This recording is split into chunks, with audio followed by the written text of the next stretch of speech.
everyone, and welcome to the show. This is episode number 64 of Pop Culturally Deprived, and today we're going to be talking about Parks and Recreation Season 6 on your I'm the Maverick podcast. I'm Mandy Kay.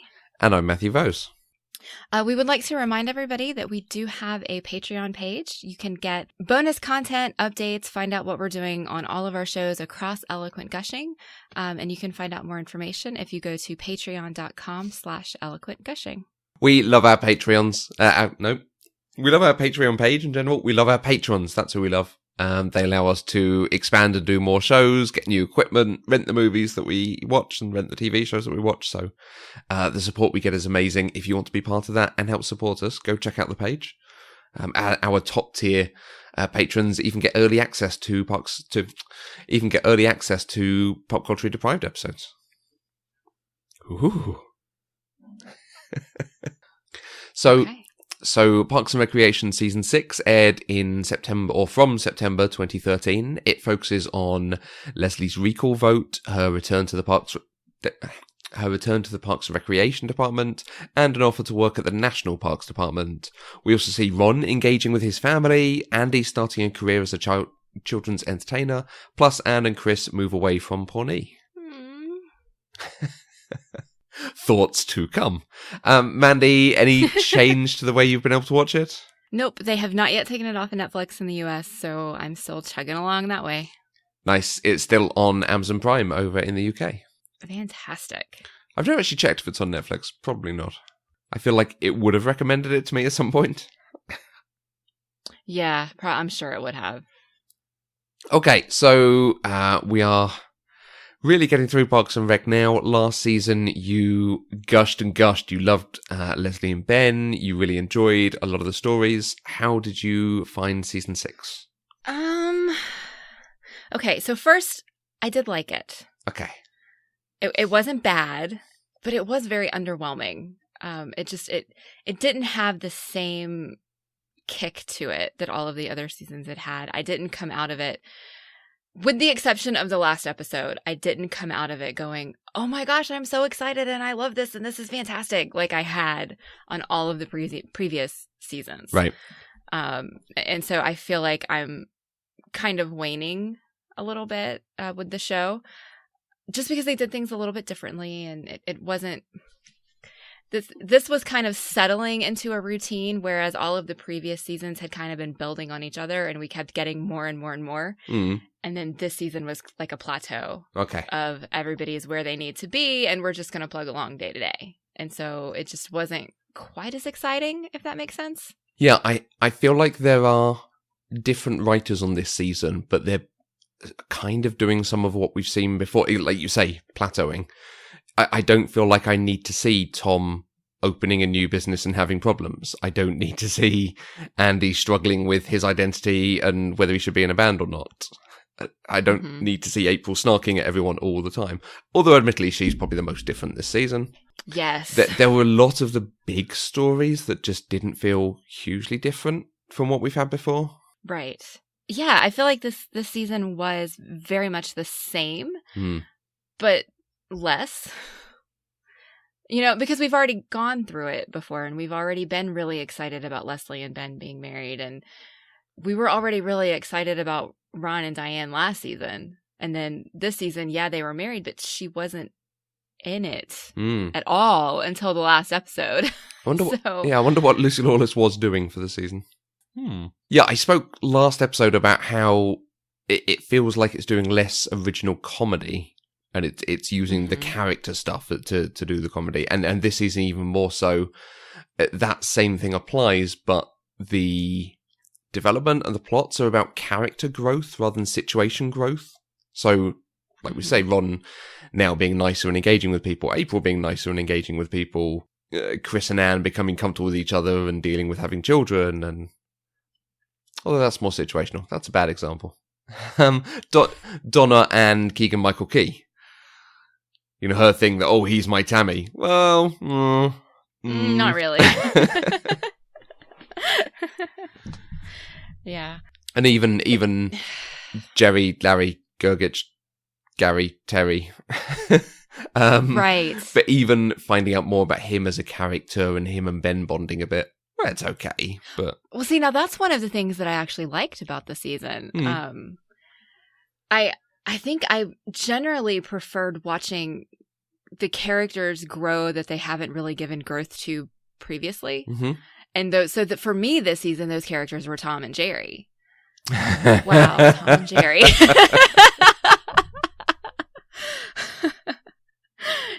Yeah.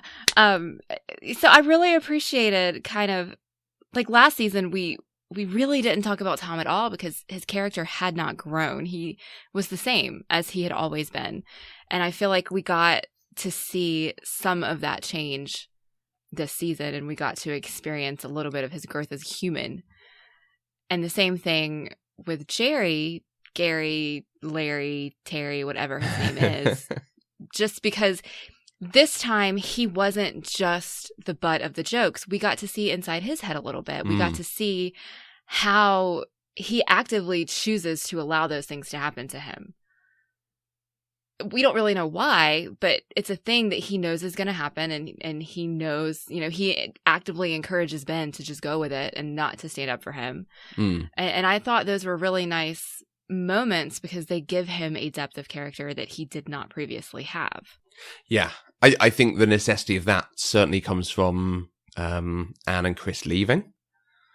You raised the point last time that Retta and Jim O'Hare are not in the credits. Mm-hmm. Did you notice what happened this season? I didn't notice until I saw your note in the doc, and I went back and watched the credits. I skipped the credits every time because I assumed they would be the same because they'd always been the same. And so this time I skipped them every single time just because I was trying to save that 30 seconds every time so I could watch more and kind of get through it in time for us to record today.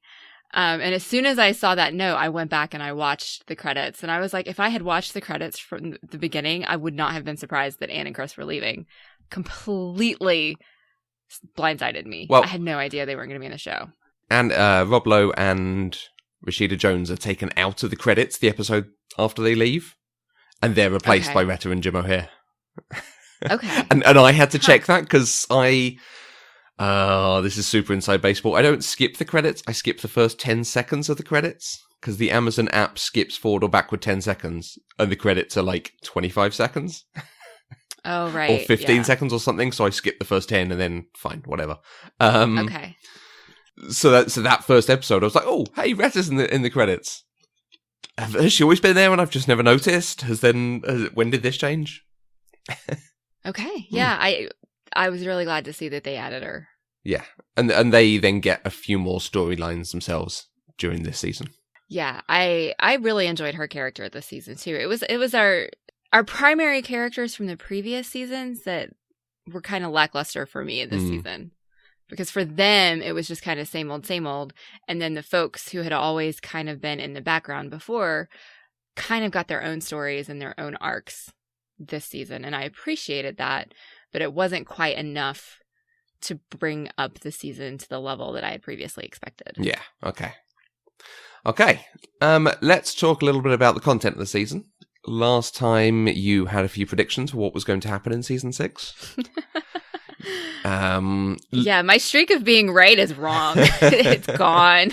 Leslie's recall, you thought she would fight it and that the recall would not be successful? Yeah. That's a genuinely surprising twist. That they do actually vote her out of office. Yeah. Especially the way they built up to it, because you expected Eagleton to have her back. And then all of a sudden you realize they have her back only so that they can vote one of their own people in. Yeah. And I wasn't expecting it, and it really irritated me.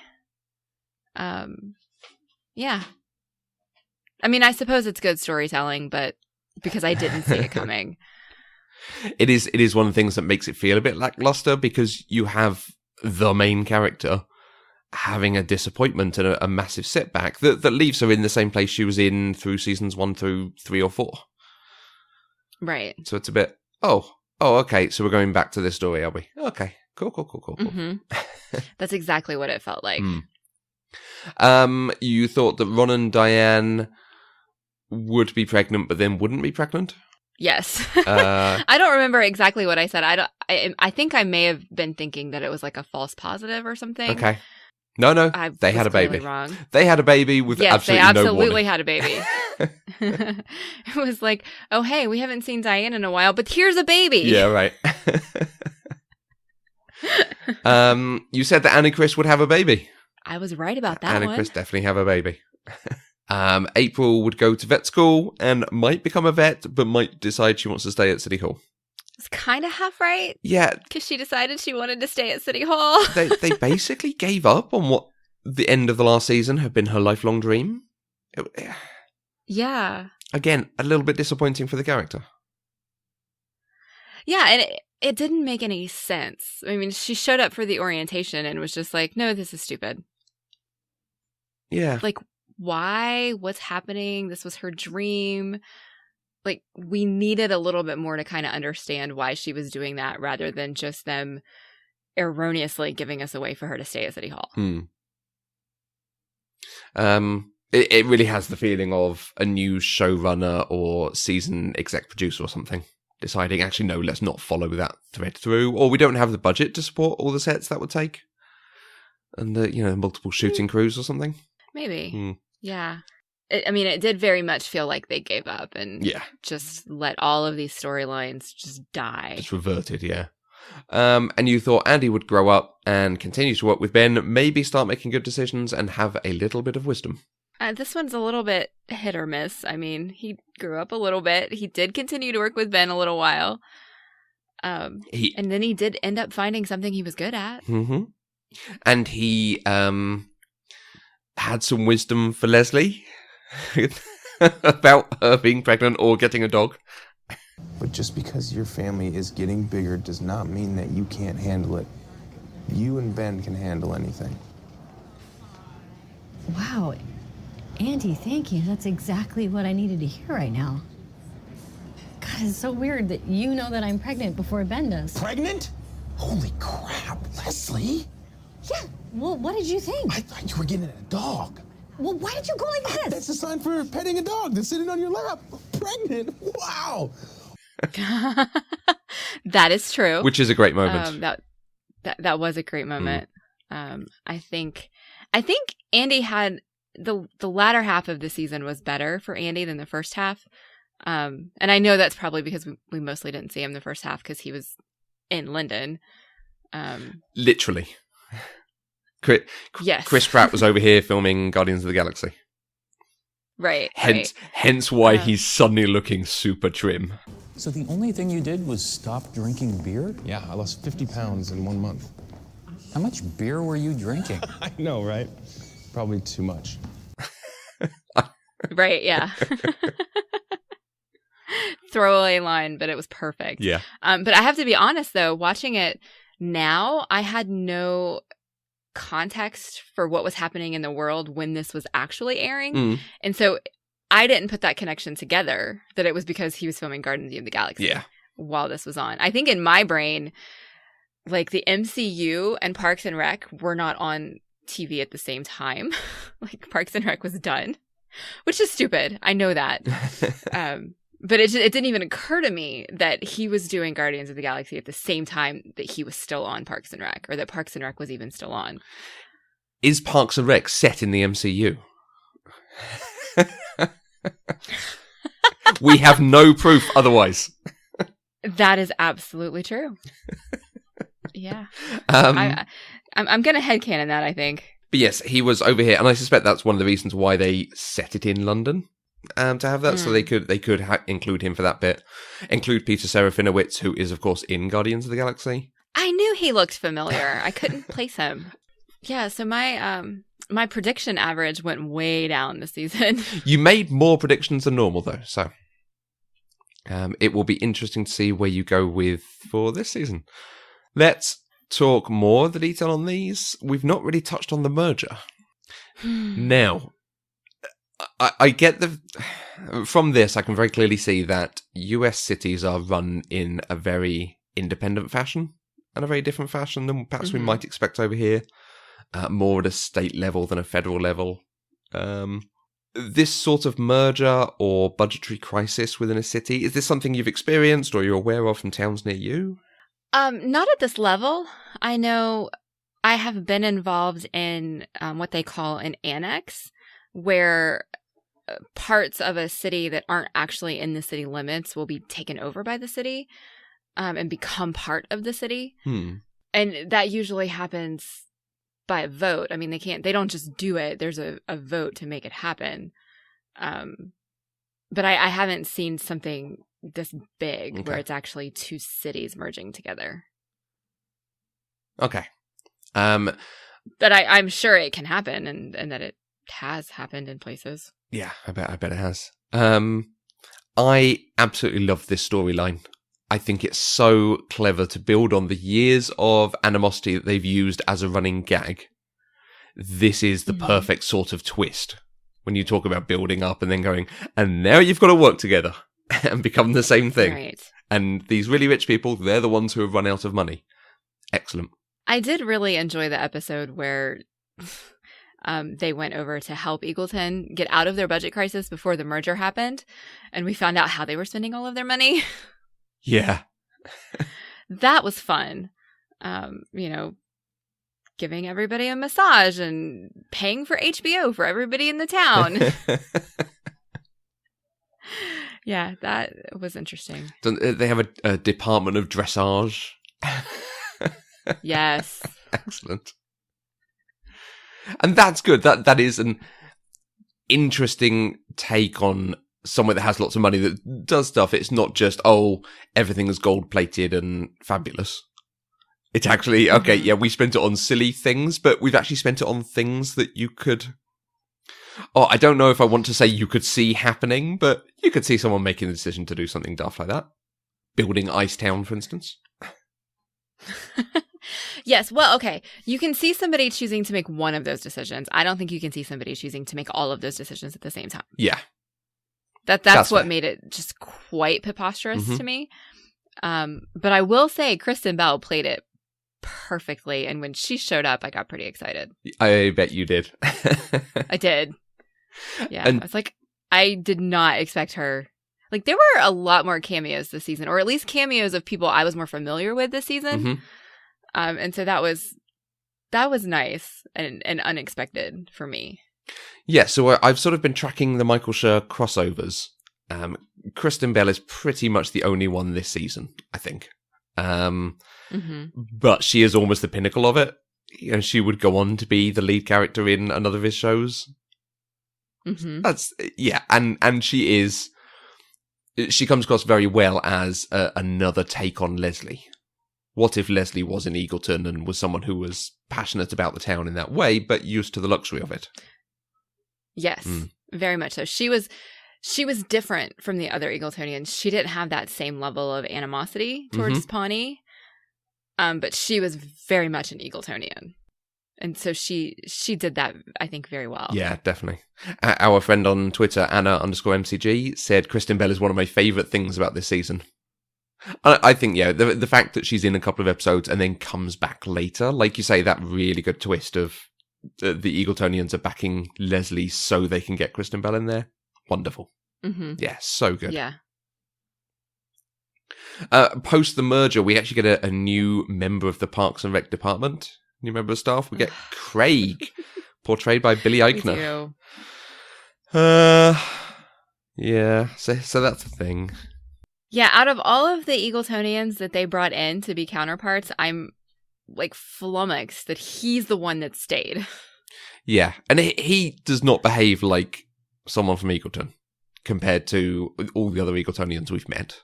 Not at all. I mean, you can tell he has some like privilege issues because he's accustomed to things being a certain way, but he's just way too out there and way too over the top. Yeah.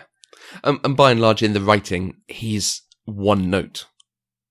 Something's happening and he gets overly passionate about it and super aggressive, whether it's a positive or a negative thing.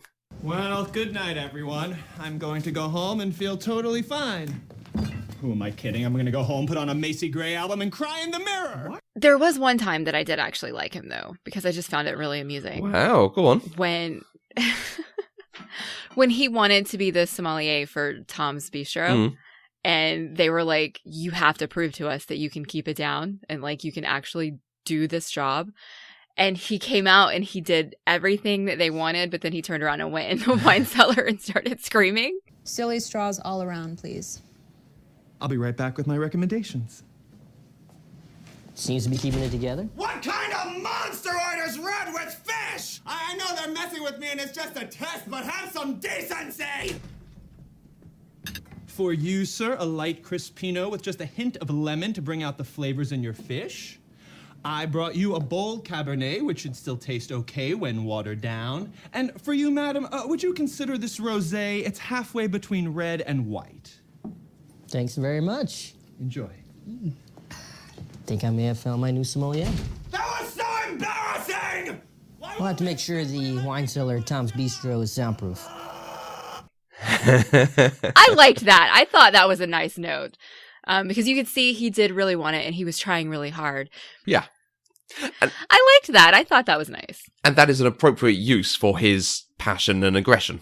Like, yes. Like great, getting angry at people. It did not fit well in the Parks and Rec department. No. And especially because quite often he does it because he's shouting about how much he loves a TV show, or he thinks Chris Pratt.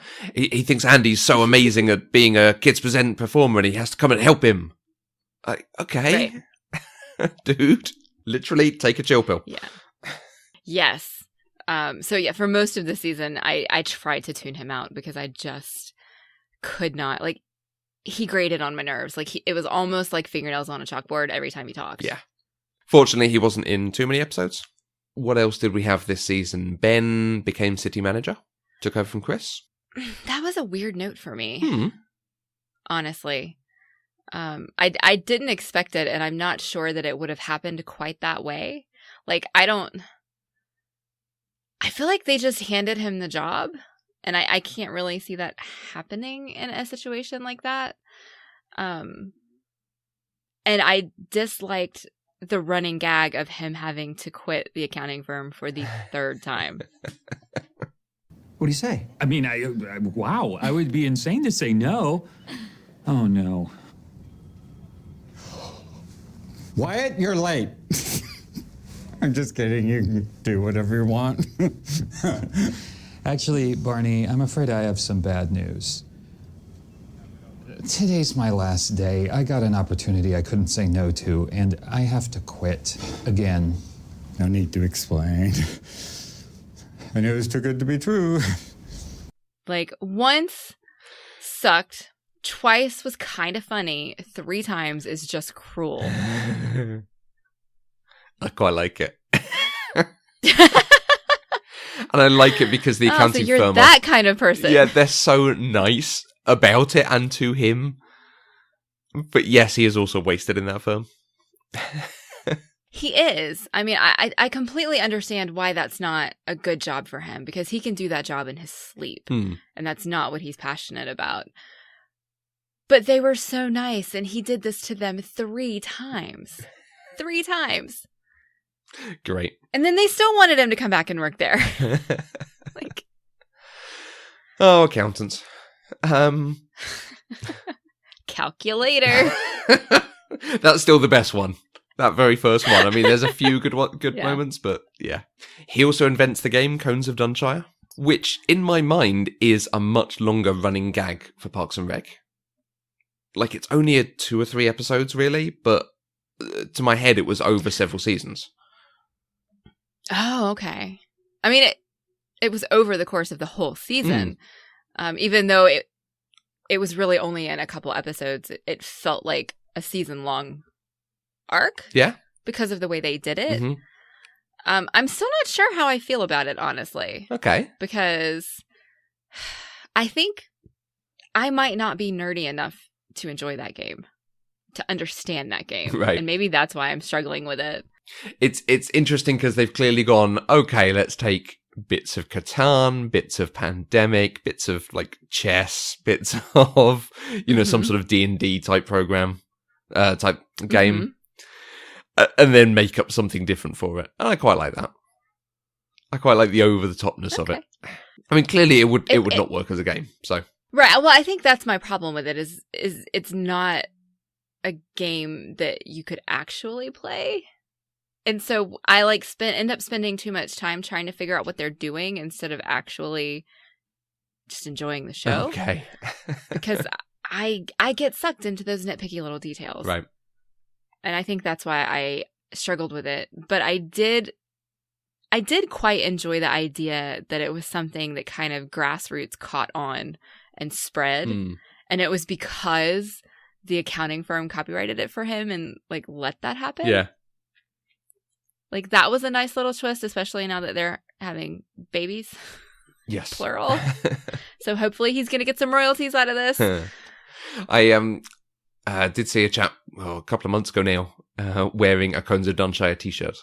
So I gave him the low-key, nice shirt as we walked past each other. But you mentioned the pregnancy there, so that's one of our other big season-long plots. Oh, season-long, multi-episode plots. Leslie figuring out she's pregnant in Flu Season 2.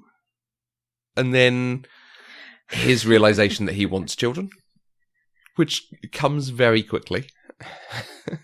Mm-hmm. And then dealing with the fact they're having triplets. Right. Thoughts? So that episode was a bit of a roller coaster for me.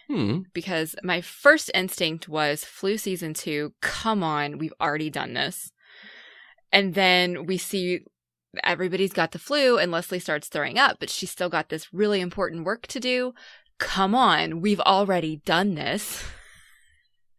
And then, when she's at the pharmacy talking to the pharmacist about it, right before she figures it out, I figured it out. And I just gasped and put my hand over my mouth and I'm just sitting here watching it. And I'm like, oh my God, Leslie's pregnant. And then I was happy. Nice. But I was not okay with this episode at first. And so it was kind of this up and down roller coaster of emotions. Then when Ben came home and she finally got to tell him, because that was a good episode for Ben. When Adam Scott gets to play drunk Ben, that's always a good time. But when he got home and told her, and her smile is just so big and so genuine, and she just says, well, I've got some good news for you, and then it fades to black. Yep. I was very happy. That was the first genuinely happy, excited moment I had in the whole season. Yeah. Was that moment. And I quite enjoyed it. And then, moving on from that, when we find out it's triplets and you realize how exciting that is, but then you get to see Ben is the one who's spiraling out of stress and panic. Yeah. I really liked that nice twist that Leslie is the one who ordinarily cannot handle things, and she is over the top and freaking out, and she's the one who is calming Ben down. It was nice. Very well handled. And like you say, slightly different than the norm. Certainly for this show. Yeah. So, it was those last 3 episodes where the season really turned around for me. Basically, from the time they found out they were having triplets to the end of the season, which technically was 3 episodes, but for me it was only 2 because Netflix combined the last 2 because they aired as a single episode. So I really, really enjoyed the end of the season because that's when it finally picked back up and we got to see happiness and excitement and not just the same old that we've been seeing. So it's good. Because that's the episode where they're dealing with the sommelier stuff as well. And they've got Ben and Ron out in the woods and getting drunk. And you've got Leslie and Andy off doing stuff. So there's a lot going on. But it's basically only Jerry who has the flu. Yes. Flu season is arguably the setup. Well, yeah, I think that's what they want. They wanted you to think because they wanted it to be a surprise that True. She's Yeah. That's fair.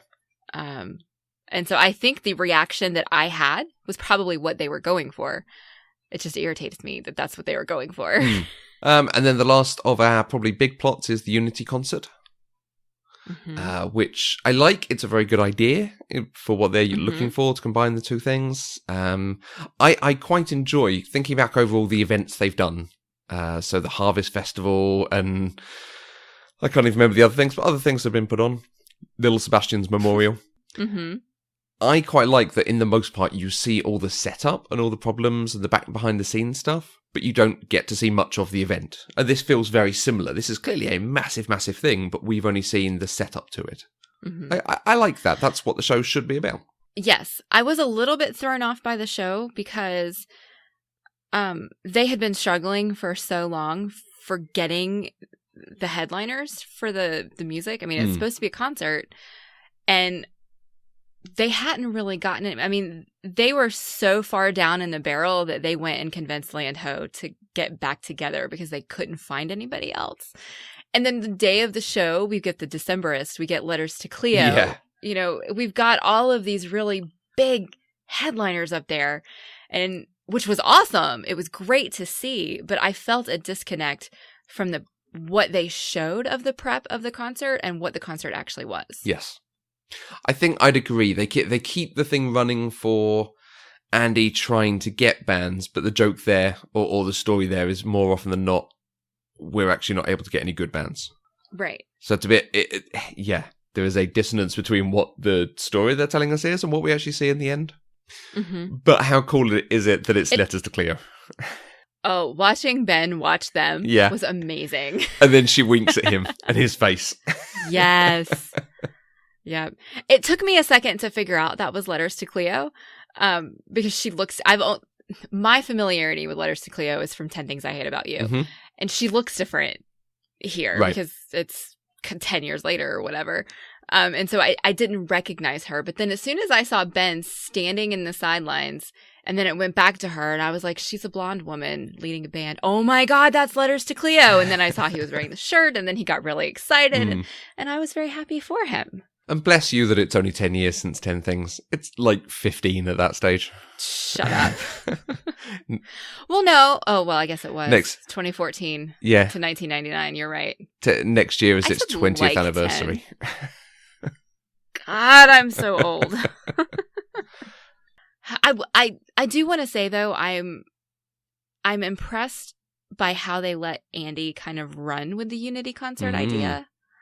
And kind of manage, because it was music, they let him manage the lineup and the volunteers and the work assignments. They gave him a lot of responsibility, and he didn't mess it up. Yeah. I mean, he messed up a lot of other stuff, but he didn't mess that up. And I thought that was really nice. He did have some girth. I mean, he kept the secret. He didn't even tell April. Yes. Leslie and Ben's secret. And that is not something that the Andy from 2 seasons ago would have been able to do. True. And you'd almost... I'd have completely forgiven him for telling April. Oh, absolutely. Because she's his wife. Exactly. I completely expected him to tell her because she was his wife.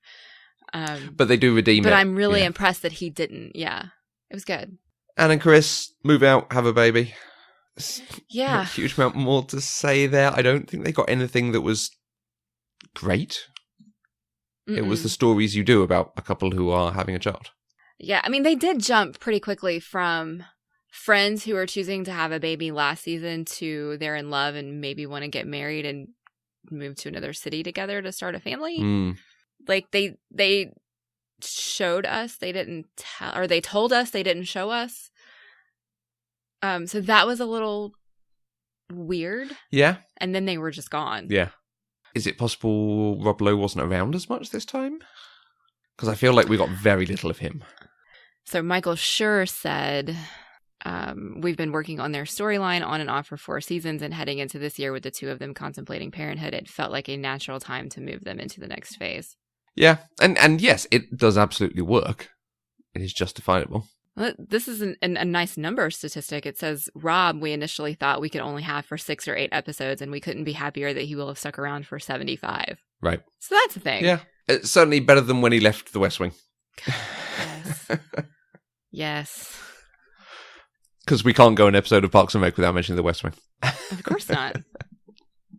I honestly don't know which character I like more now, Chris Traeger or Sam Seaborn. Sam Seaborn. I'm going to have to give that some thought. I think Chris Traeger becomes a very dull caricature by seasons 5 and 6. Okay. I think there's not a lot to the character that keep him interesting. By comparison of when he comes in season 3 and he's doing his clicking, pointing, running, literally Ann Perkins thing. That's fair. Whereas Sam Seaborn is always interesting and intelligent. Not always making the right decisions, not always doing stuff in the way that he should be doing, but he's an interesting character.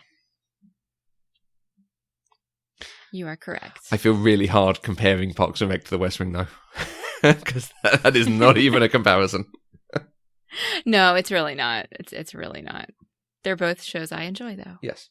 Okay. Are there any other plots from the season that we want to dive into at all? I kind of do want to talk about how Ron and April are both so different this season. Because they both really are. I mean, Ron still has his whole anti-government kind of don't talk to me, I enjoy the silence thing Shtick. going on. Yeah. But he's also a dad now, and he loves kids now, and he volunteers at an elementary school and is allowed to be King Sparkles of the Cupcake Forest.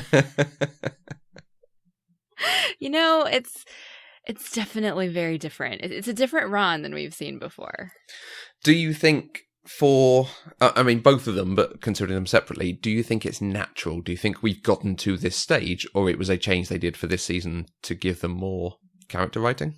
I think they wanted it to be natural, and I think it would have been natural had we actually gotten to see him interacting with his new family.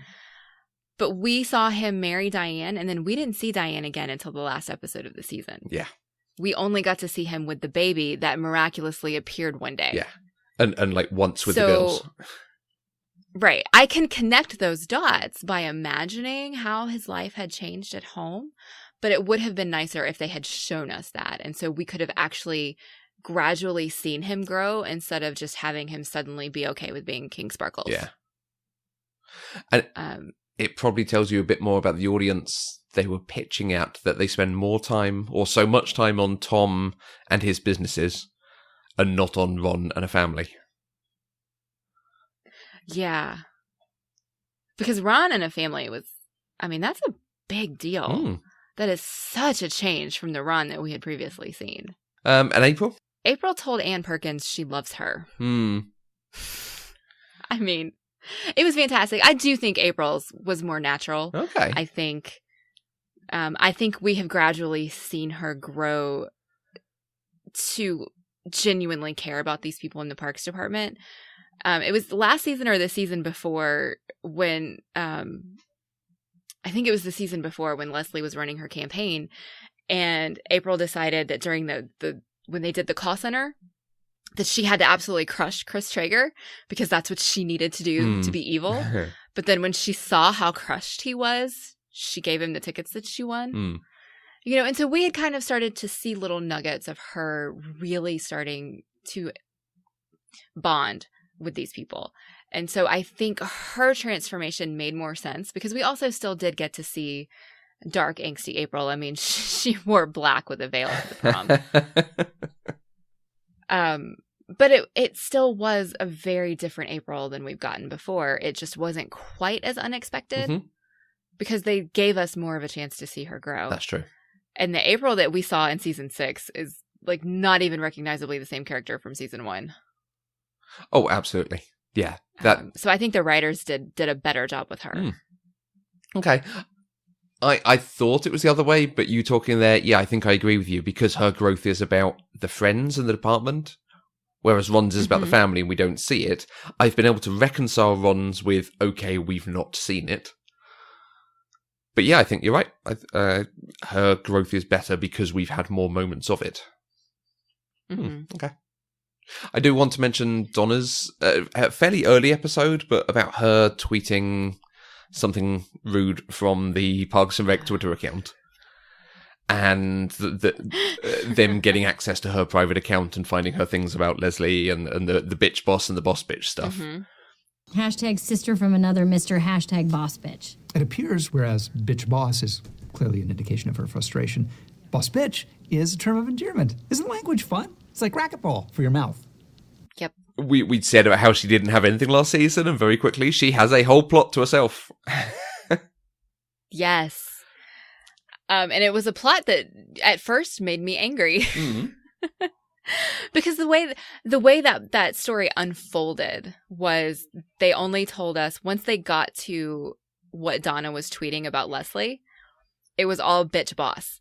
We only got to see the bad stuff at first, and it was all at once. And so because we were, this was unfolding for us through Leslie's point of view. And so that's what she got at first. And I was thinking, this doesn't make sense. Donna is not like this. Donna genuinely likes Leslie. Like, we've seen that. So why is she doing this on Twitter? I didn't understand. And it frustrated me, and it did genuinely upset me. But then they kept going, and Donna came back and said, okay, but here are the other things that you didn't see. And here's why I do this. And here's why I actually love you. And the resolution to that story was lovely. Yes. It took me a minute to get there, which is, I mean, I think it's a good thing because they wanted to, rile me up. And they did, but then they resolved it very well. Donna was a great character this season. With her being the realtor and wanting to help people. She wasn't just sitting at her desk being snarky this season like we've mostly seen her be in the past. And that was nice. Yeah, they definitely humanized her a lot more. There's an element that it took away some of the mystique, because they've always implied in the past that she has this absolutely glamorous lifestyle and does things that like no one else and is good with money and so on. This season made her a lot more normal, but it gave her a lot more scope for doing actual stories. Yeah, they tried to bring it back around in the episode with Jo. When she was like, sometimes I disappear for a day or two because I'm fly fishing, or I like to go to nightclubs, or I like to go to Seattle. So they tried to wrap that up and bring it back around. I'm not sure how well it worked, but they tried. Yeah. I'll give them an A for effort. Mentioning Jo, this season's guest appearances, like you said earlier, we have a lot of good guest appearances. A number of football players. We had Heidi Klum in that London episode. Genuine finally turned up. Keegan-Michael Key, who I think was not a big star at that time, but watching it now, it's like, oh, hey, it's the dude who made Keanu and is friends with Jordan Peele and stuff. Peter Serafinowicz, who I think is probably more famous over here, but you would have seen him in a couple of things. Oh, he's in The Tick at the moment. He is the titular Tick. Okay, I haven't watched any of that. Oh, it's good. It's good. It takes some time to get there, but very good. Sam Elliott, Henry Winkler. The reveal about Henry Winkler was last season, wasn't it? That he is Jean-Ralphio's dad. That is a really good cameo, because he is actually very good in this part. We've mentioned Letters from Cleo and The Decemberists. We've had, in several seasons now, Dan Castellaneta as the radio show host. So, Homer Simpson. That's who that is. Yeah. I was like, I know that guy, and that voice sounds so familiar. That makes sense. Okay. And this season, he's paired up with his Eagleton counterpart, John Hodgman. Which is quite nice. Again, someone who's now much more famous, but certainly has been doing very popular podcasts for a long time. And then in that final episode, we have John Hamm as the new Jerry. Where is Ed with the file? Ed! I'm sorry, Miss Snope. I lost the file. It's gone. Ed, you're a nice guy, but you're the most incompetent person I've ever worked with, and that includes Terry. Jeez, get it together, Terry. Clean out your desk. You're fired. I understand. Thank you for the literally hundreds of opportunities you've given me. Goodbye, everyone. It's been a great 3 years. Which I love. That made me laugh. Which is amazing. Okay, but you didn't mention my very favorite one. So anybody who follows me on Twitter probably knows exactly whenever I got to this episode, because I tweeted in all caps, oh my God, Tatiana Maslany is in Parks and Rec. I was so excited, and they made her a viable love interest for Tom. She was a good character. Like, I don't know how that was possible, but it was fantastic. She was amazing. I wish they had brought her back, and it wasn't just that one episode. Was it only one episode? I thought it was a couple. It may have been two, but I feel like it was only one. But I mean, either way, at the end of that little story, she went off to Doctors Without Borders, and then we never hear from her again. Yeah. And it would have been really nice if she had come back and we got to see her with Tom, because that was really nice. Man, that was so much fun. Yeah, together we truly did steal a toy from your pregnant friend. Hey, can I ask you something? I know we just met like 2 weeks ago and whatever, but is there any chance maybe when you get back we can maybe... Ooh, clingy. Oh, no. Sorry. No. I'm kidding. Of course I'll call you when I come back. Really? Yeah. And it was Tatiana Maslany, which is amazing. Is Parks and Recreation set in the same universe as Orphan Black, and this is another clone? No. Oh. Absolutely not. Because then that links Orphan Black to the MCU. Okay, maybe I'll give you that one, just so that we can maybe have, Cosima show up in Shuri's lab one day. But yeah, she is wonderful in that part. She, for someone who is a character actor, did not come across as a character actor. She's just so effortless at being intelligent and quippy without being snooty with it. Mm-hmm. Yep, it was fantastic. Okay, I will let you continue your guest appearances now. I just needed to gush about her. So last season particularly, we had a lot of political guest appearances. We had a couple in this season, obviously in the when she's dealing with the job offer for the National Parks Department, but there was one big guest appearance with the First Lady, Michelle Obama. Yes. Hello, Mrs. Obama. Hey, Grant, how you doing? Doing good. This is Leslie Knope. She's considering a job with us running the new Midwest Bureau in Chicago. Well, you know how I feel about Chicago. Yeah, you are from Chicago, so you like it. That's right. And we need passionate people like you in our national parks. You know they get hundreds of millions of visitors each year. Are you nodding because you agree with me? Yes, I do agree with you. I agree with you on all things throughout history until the end of time forever. I was very excited when I saw her, and to see Leslie's reaction to her just made my heart happy. I hope you take the job. Change happens one person at a time. Good to meet you. Again, think it over.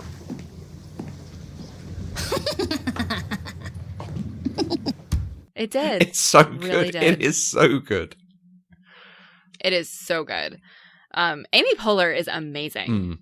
If y'all didn't know that, like, I know I keep saying that this season was underwhelming, but there are still some really, really good things that happened, and Amy Poehler being Leslie Knope is one of them. Yeah, and you could almost argue that the guest appearances are part of what made it so good, or were some of the best bits. So the introduction of Kristen Bell and Michelle Obama and Tatiana Maslany and various people coming in. Well, those should not be the pinnacles for a season. That is true. But I feel like all of the best storylines did revolve around one of the guests. Like Sam Elliott with Ron. The two Rons. Ron. It was amazing because at first you think you found somebody else who's just like Ron Swanson. And then he keeps talking. And Ron, first he loves this man and then he hates this man.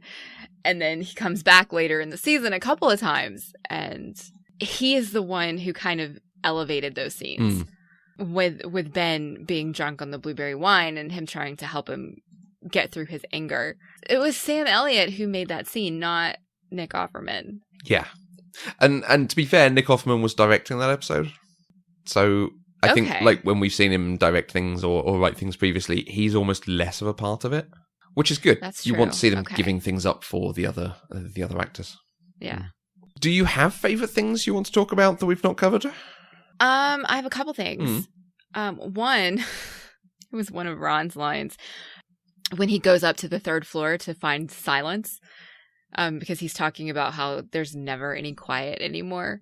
He says this line. He's looking directly in the camera and he says, "There is no quiet anymore. There is only Doc McStuffins." And he's so serious and so deadpan that I just, like, I paused it and wrote down that line because it just made me laugh so much. I really liked Oren dressed up as April's mom for the prom. Yes. Hey, Oren! Who's Oren? I'm April's mom. You two look adorable. Oh, just take the picture already, Mom. My baby is all grown up. I mean, it was super creepy, but I think that is the only time that I have genuinely enjoyed watching a scene with Oren in it. the whole 6 seasons. That is the only time. Yeah. So that's a running gag that has definitely been in pretty much every season and has been a slightly weird one in every season. Like you, I've gone, okay, but they're not really doing anything with this. And finally they use the character for something and it's perfect. This sort of psycho-esque dressed as a woman. Have her home by 11. Yeah, it worked. It really worked. So I feel like that running gag paid off because they had even mentioned him earlier in the season. I don't remember what it was for, but April had suggested Oren for something, and Leslie's like, stop talking about Oren or something like that. And you just remember, oh yeah, that's a character that exists. I think, and then later on we get that. I think she even has you need to stop hanging out with him. Yes, she does. Absolutely. I think he has one more moment at a kid's party or something, and he's dressed up as an Easter rabbit. No, is it Anne's going away party that has all the different parties combined? Yes. He is the Easter bunny. I did not notice. Terrific. Okay. Again, a nice use because they put him in a place you don't expect him. Always good. I also really, really liked Leslie and Ben's trip to Paris, just because I love Leslie and Ben, and so watching Leslie and Ben be in love is nice. And that was different than Leslie and Ben being at work in love. It was just different. So I really liked it. And I really, really liked that even though Andy was still struggling with his whole musical identity and wanting to be in a band, he found something that he's really good at by being Johnny Karate. And that wasn't something I expected. And so that was really enjoyable for me. And to see how happy April was for him when he was so good at it was really, really nice. Yeah, she fully supported him in doing that with everything she could. Yeah, absolutely. Which, again, a lot of her stories revolve around supporting him or supporting Leslie or even Ron. Yeah, I guess that's true. And Tom in a few episodes. Yeah, especially with the bistro at the end. She's definitely all in supporting him. Give her own stories. I would like to... I honestly believe that one day in the future of Pawnee, April is going to run the Parks and Recs department. Okay. I do. I believe that. Should I write that down as a prediction? Well, no, because I don't think it's going to happen during the life of the show. There's only 13 more episodes to go. Okay. I just mean one day in the future of Pawnee. Okay. Like, unwritten, if this were real and it continued on this trajectory, that would happen. Cool. Okay, I have one more favorite thing. Go ahead. So the thing that absolutely made me realize that I did still really love Parks and Rec sometimes was when Ron came out as Duke Silver at the Unity concert. Ladies and gentlemen, Mr. Duke Silver!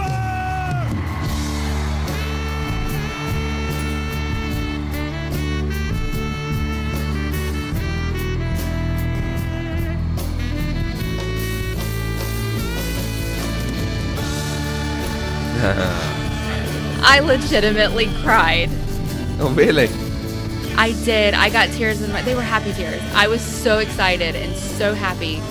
I got tears in my eyes when he came out because Andy was so excited. I mean, Andy was already really excited because they got him up there with the band to play, and he got to play his tribute to Little Sebastian, and then Ron comes out and he plays the saxophone. Yes, it made me cry. And then I basically cried the rest of the episode. No. I mean, there was only like 5 minutes left, but I was very, very happy, and then shocked, and then happy again. So when he first comes out, I almost don't buy it, because when he's used Duke Silver in the past, in inverted commas, it's been to support someone, or his music knowledge helping, or him sharing a secret with Diane that no one else knows. Mm-hmm. And this wasn't in service of anything. This was just him doing it because all the music people in the town were up on stage. I think they earn that moment a bit later with her saying the kids they've never been so excited than they were seeing you doing that. Mm-hmm. So you go, oh, he was doing it for his family. Okay, got it. Well, I felt like they tried to say that before he got up there, because the last thing that we saw with his family before he goes up on stage was Diane said something to him about it, like, are you sure you don't want to do this? You know, we had just gotten Andy talking to him about it and how wonderful music is and how he should share it. And then Diane is kind of doing the same thing and letting him know, if this is something you really want to do, you should do it because you're amazing. And then after that, I think that's when we get the weird Tammy scene, and then he comes out. Yeah. And so I felt like they kind of built up to it, but I think they really solidified it when we did get that after scene of the kids being really excited. But it made me happy because, I mean, one, that's one of the running gags for the whole show is Duke Silver. And we have seen on and off how important Duke Silver is to Ron. And so for him to acknowledge it in public and to acknowledge this part of himself was really nice, I think. And that's why I got a little bit emotional. It kind of goes along with that whole arc that they gave him that they just didn't do very well of telling us or showing us how he was changing. But it fit right along those same lines. That's why I liked it. Yeah. One of my favorite things is in that moment as well, but the little Sebastian hologram. That's amazing. That's just so good. Yeah, that cracked me up. And they'd made reference to holograms earlier and about the raising of the money to do silly hologram things. But to do it for little Sebastian, just this show buys its own mythos so well. Yeah.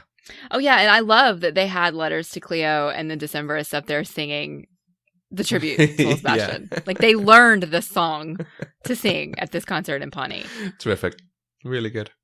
What else did you really like about this season? We talked in broad strokes, like I like the merger and some of the character movements they do. But there's a few specific moments that I really enjoy.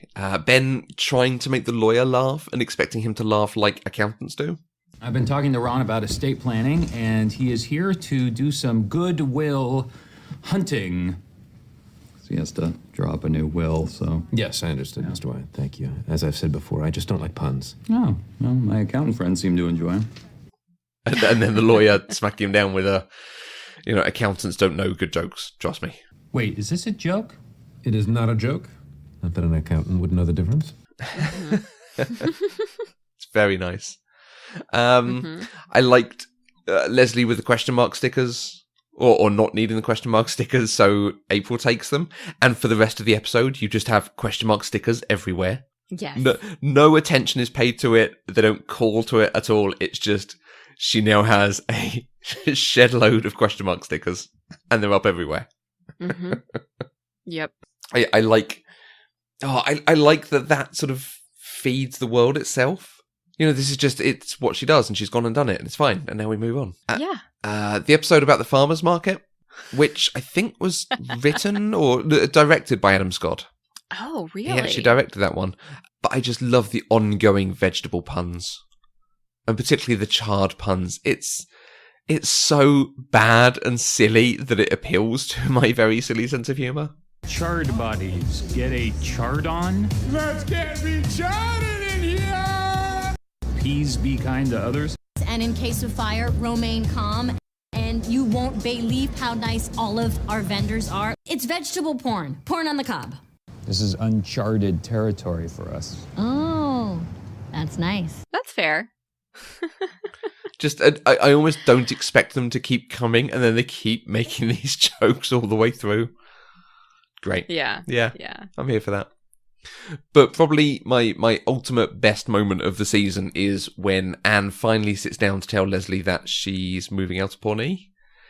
And Leslie's face just starts breaking. You can see how devastating this is. And Anne just goes, oh, what's this? I've got waffles. Here, have a bite of this lovely waffle. And Amy Poehler's so confused. She's looking down, she's looking up. She's sad, she's happy. She's having a waffle pushed in her face. And she's just like, what? And we are thinking very seriously about leaving Pawnee and moving somewhere else to start our family. Oh my God, look at that. It's waffles. Delicious waffles. Should we try? Yeah, let's try. Huh? Mmm. Wait, what were you saying? Try. Just enjoy. Yeah. There we go. Yes. It's so good. I love that they have kept up the waffle gag the whole way through, too. I mean, the way to Leslie Knope's heart is through waffles with whipped cream on them. Yeah. Absolutely. Yeah, that's one of my enduring memories of Parks and Rec. Because, again, they don't call attention to it up until the moment it's there. We don't see her sneaking it in. We don't see them on her lap. There's no winking, hey, this is what I'm doing. They just do the joke. Because you pay any attention to it and it falls apart. Like, hey, how did she manage to get the... No, they're just there. Trust us, guys. They're just there, yeah. Yep. Great. I don't want to say this was a favorite moment, but I did actually cry when Anne and Chris left. Oh, really? But I think that was because of Leslie's emotion was feeding my emotion. Mm-hmm. And so she was just so sad and devastated, but also happy for them because they were beginning their new life. And you know me, I'm driven by emotion. And so I was feeling every bit of that. And so I did cry because part of it was I really didn't expect them to actually leave and not come back.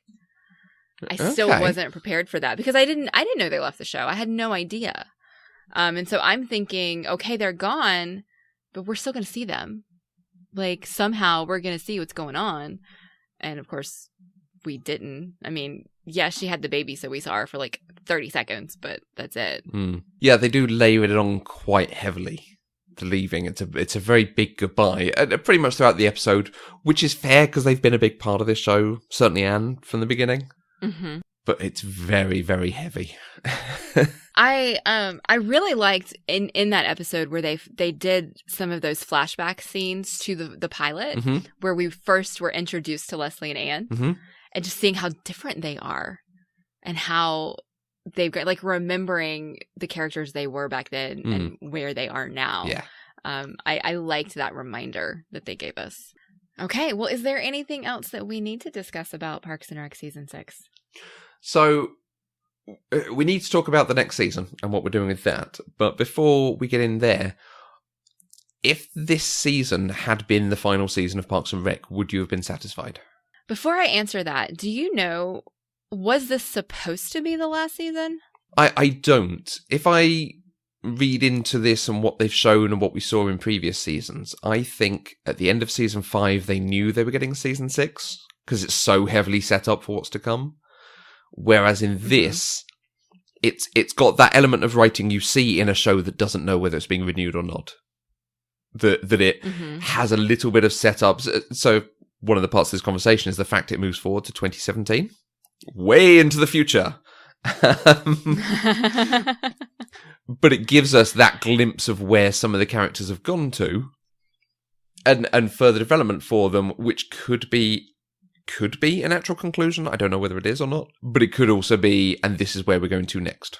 Okay, so for me, it felt very much like this was supposed to be a series finale. Got it. That they tied everything up in a neat little bow. Because Leslie got her cake and she got to eat it too. She got to run a national park service. She got to do it from Pawnee, and she got to hire the people that she loved the most. Yeah. And then we got to see her kids. And so for me, it feels like that was very much supposed to be the end of the story. Like, we have seen what we needed to see from Leslie Knope's story from beginning to end. Okay. And so I was legitimately surprised to see that 3-year time jump at the end because I knew there's a season 7. And so I wasn't expecting that time jump to be there. Now that you say 2017, like, my brain is vaguely remembering that you had told me at one point that there was a time jump before that last season, but I didn't remember that. Okay. And so when it happened, I was completely shocked. And then I was thinking, I don't know where they're going to go from this because this feels like the end. So I'm very curious about season 7, especially since you've been very open about your dislike of it. Yeah, one of the reasons I've wanted to watch this again, why this was a great pick, is because I wanted to see, was it just because I was expecting something different, because I was binging it, because I wasn't paying enough attention to it, whatever. And so far I'm going through the same sort of feeling. Like you, this season was not as strong as it was previously. It was good from a character perspective, but that's about it. But it ended very strong. And so I legitimately feel like this was a natural conclusion to the story that they were trying to tell us. And so I don't know where they're going to take us next. I mean, where else is there to go when Parks and Rec is about Leslie being the deputy director of a local Parks and Recreation department? She's not in Parks and Rec anymore. She's in the National Park Service. You know, she's not doing the same job. She's grown out of that job. And so she's kind of gone beyond the scope of what the show was. Maybe I'm thinking too much about this. No, I agree. If you're looking for an arc in here, her time in Parks and Rec where she goes through the biggest changes, meets Anne, meets Ben, so on and so forth. That is a natural telling for this show, for the story. So to now go somewhere else is, and we're going to bolt on a bit of this discussion, a bit of this story. Yeah. Which is hard because it comes in almost in media res. They are just the Parks and Rec department. She just does this thing. So you can never call it a complete story. Yeah. There was a time before and there will be a time after. They're going to show us more of the time after. Yeah. That's true. So, I mean, I'm very interested to see where it's going to go, especially now that she is running a national group. She has 3 kids. Mm-hmm. She has a John Hamm? No, she fired John Hamm. She has had a John Hamm. Yeah, she has had a John Hamm. Yeah, and it helps to know that it's a shorter season. But I do want to know what they wrote for her next. Okay. Because that was going to be my other question is, do you want to do season 7? Yes. Okay. Absolutely. I'm assuming that's, despite your reservations about this season, there is no way you are not finishing it off. Correct. Yeah, okay. Absolutely. You're not so strong on this season as you were last season, but again, there's no way you wouldn't have watched what was coming. You wouldn't have called season 5 the last season and been satisfied. Oh, no. Yeah. No, I had to see season 6 to kind of get the outcome of the recall. Like, I needed season 6 to bring resolution to season 5. Mm-hmm. And now I don't need any resolution to season 6 because I feel like they did a really good job of ending it. But because I know there's more, I want to know what that more is. Yeah. It's like, I don't even have a good metaphor for what it's like, but I just need to know. Like, I know there's something out there, and so I need to know what they wanted me to know. Okay. So, predictions. Having jumped 3 years in the future, yeah. What do you... I got nothing. We've kind of had a view of what Leslie's up to. Ben is having a big night. It's his night, and he's in a tuxedo with his hair slicked back. Just not a look that suits him. What do you think Donna's up to? I mean, as far as I can tell, they all somehow work for her now instead of Pawnee. Okay. I mean, I don't know if that's true. Maybe they just all stayed in Pawnee together and they don't all actually work together anymore. But, I mean, considering that basically the Parks and Rec department also ran Tom's Bistro, they kind of did everything together. So I find it hard to believe that Terry is the only one who made it to Leslie's new department. Yeah. Okay. Even though they didn't show us anybody else. Honestly, I don't know. I have no idea where the story could go from here. I mean, Ron's kid's going to be older now too, so maybe we get some play dates. Okay. Maybe April and Andy are finally going to have a kid. Ron and Leslie and their kids hanging out, having a wacky time at the park. Yes. Okay. Absolutely. I mean, we already saw that Leslie trusts April and Andy enough to watch their 3 kids. Well, they trust April enough. They just let Andy tag along. So there's definitely some kind of growth there. But yeah, as far as like possible story plots, I don't know because they didn't leave us anything that needed to be built on anymore. Yeah. There's nothing open of, will Tom's business succeed? Because I don't care anymore. What will Donna be up to? Well, they've not told her what she's up to most of the time, so... Right. Yeah. She's just going to be awesome because that's what she does. I suppose the big question is, what I'm trying to circle around to is, what is Craig up to?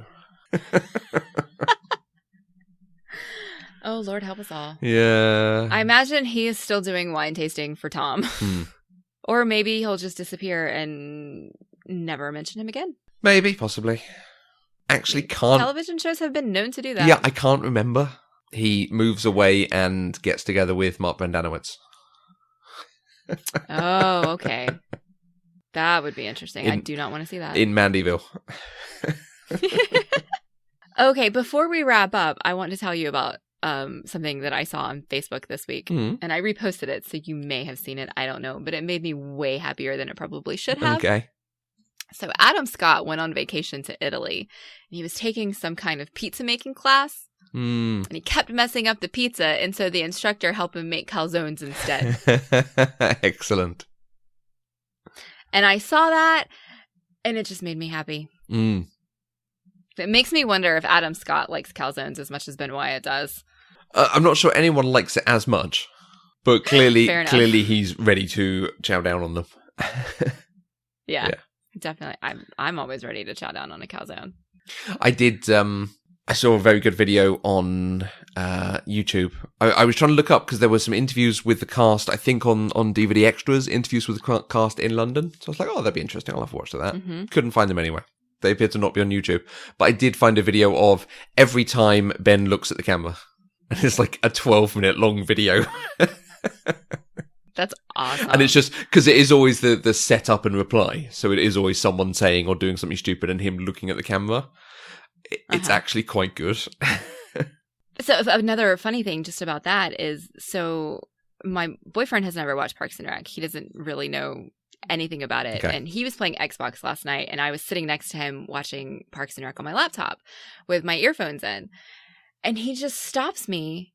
Like, he pauses his game and he takes his headphones off and he stops me and he says, that guy looks at the camera all the time. Like, is he just like really insecure and checking to see like that he's doing things right with the cameraman? And he was actually talking about Chris Pratt. Oh, really? Yeah. And I was like, no, that's just part of the show. And he goes, oh, is it kind of like The Office? And I was like, yeah. And he was like, oh, okay. But it's so funny to me that he's never watched it. He doesn't get the sound. So he's only kind of seeing what's playing on my laptop. Mm. And that's what he noticed, is that Chris Pratt is always looking at the camera. Yeah. And he is, certainly earlier seasons. I've not noticed it so much recently, but he looks at the camera for affirmation. Like, I've done something good, so look at the camera, or I'm doing something embarrassing, look at the camera because I'm embarrassed. Right. Whereas April and Ben look at the camera with a, can you believe these people? Mm-hmm. Yes. And Adam Scott is so good at that. Mm. Aubrey Plaza is not quite as good as it, because it was harder for her not to break in later seasons than it was in earlier seasons. Okay. I felt like there were a lot of times where you were watching her and you could tell she was trying not to laugh. Oh, really? Like, she was trying to keep that serious April face on, but she was like grinning and then not grinning and then grinning and then not grinning. But Ben never did that. Adam Scott never did that. He was always like, what is happening right now when he looked at him? So, including his reaction to the little Sebastian hologram, where he still does his like, what? Yeah, exactly. Can you believe this town? One thing I haven't mentioned is we got a tweet from @AustinJFay. I said about feedback for this season and referenced Cones of Dunshire, and he just said, playing Cones of Dunshire.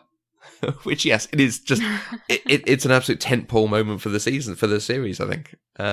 He said, I also love Tom and Leslie's presentation of H2 Flow in the Fluoride episode. I don't know if this was the strongest season, but there were still plenty of great moments. And yet the fluoride thing is quite nice. Yeah, it was. Definitely. That was the episode where they really started to showcase Tom's growth. Okay. I do think that last line is the perfect way to describe this season. It's definitely not the strongest, but it did have a lot of really great moments. Especially in the back half of the season. Yeah. It was really good. And they almost do half seasons quite well in Parks and Rec, so, you know, it kind of holds up hope for season 7. But, because when you think about it, there's the storylines never quite go over a whole season. They sort of drift in and out, which is a little bit more natural for life, but less natural for a TV show. All right. Well, if you would like to join the conversation, you can use the hashtag PCDeprived on Twitter. You can find us on Twitter, Facebook, and Instagram @EloquentGushing. You can also email us using podcast@eloquentgushing.com, or you can leave us a voice message at speakpipe.com/eloquentgushing. You can find each of us on Twitter. I'm @MandyK. And I'm @Matthew Vose. Don't forget to subscribe if you like the show. There are loads of places you can find us on Apple Podcasts, on Google Play, TuneIn Radio, iHeartRadio, Stitcher Radio, probably other radios. We are also on Spotify if you use Spotify, so you can actually look up Eloquent Gushing, and you should be able to get a feed of all of the different shows we put out. And check out our homepage, eloquentgushing.com, where you can subscribe to our weekly newsletter and to hear all the latest news and announcements about our network. We'll be back next week with another episode of Pop Culturally Deprived, where we'll talk about the book Dune. Until next time, I'm Andy Kay. And I'm not a sore loser, it's just that I prefer to win, and when I don't, I get furious.